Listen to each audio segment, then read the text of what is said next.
I've said this for 4 years. We're going to suspend and repeal every executive order, every regulation that cost American jobs and is impacting our freedom.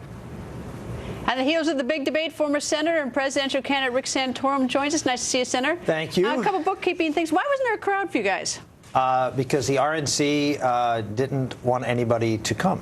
And they told people not to come. They actually had nobody. They couldn't have got in if you wanted to come. The only people that were allowed at there, I think they gave every one of the 7 candidates who were on the stage like a half a dozen or a dozen tickets to hand out to folks. I know this was not Fox's deal. In fact, the RNC actually scheduled votes of the RNC meeting during the 5 o'clock debate. Well, that's sexy action right out of the room for a debate. All right, now, you watched the debate, the second debate with whom? Rick Perry and George Pataki.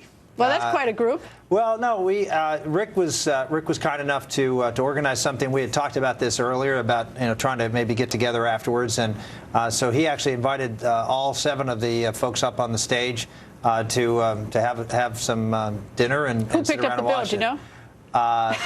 Don't answer that. I don't know the answer to that. I don't know whether the campaign shared it. I have no idea. There's the picture. It was my team that took that picture. And like one of the things that I really believe is important, and I really stress this. If this is a primary about tearing each other down and going after each other personally, the only person that wins is Hillary Clinton. This has to be a substantive debate. Rick Perry and I agree on most things, but there are some things we disagree about. We should be able to have that discussion on substance and not make it personal. We should be able to get along personally. All right. I'm curious. Back 4 years ago, you won Iowa, but you won it by 34 votes, but it went to Governor... 3 weeks later, yeah. 3 weeks later, but it went to Governor Romney that night of the Iowa caucus and then on to New Hampshire. Do you think that it would have been... Do you think you had a chance of being the nominee had it been correctly counted that night? It certainly would have been a big difference. I mean, we would have gotten a lot more money in. We would have gotten a lot. It would have ended the narrative, which was the most troubling, which is no one's won Iowa and New Hampshire and then not gone on to win the election.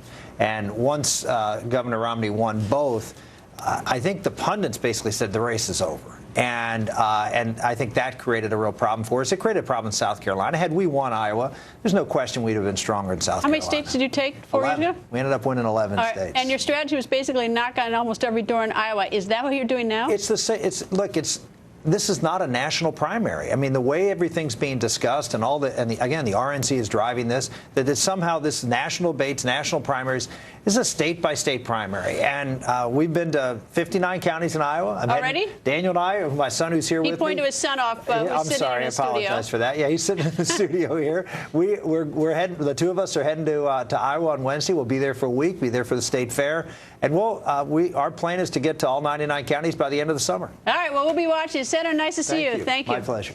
And 2016 race to the White House, it is on, and all the Republican candidates facing off in Cleveland. Another candidate, former Hewlett-Packard CEO Carly Fiorina, goes on the record. That's next.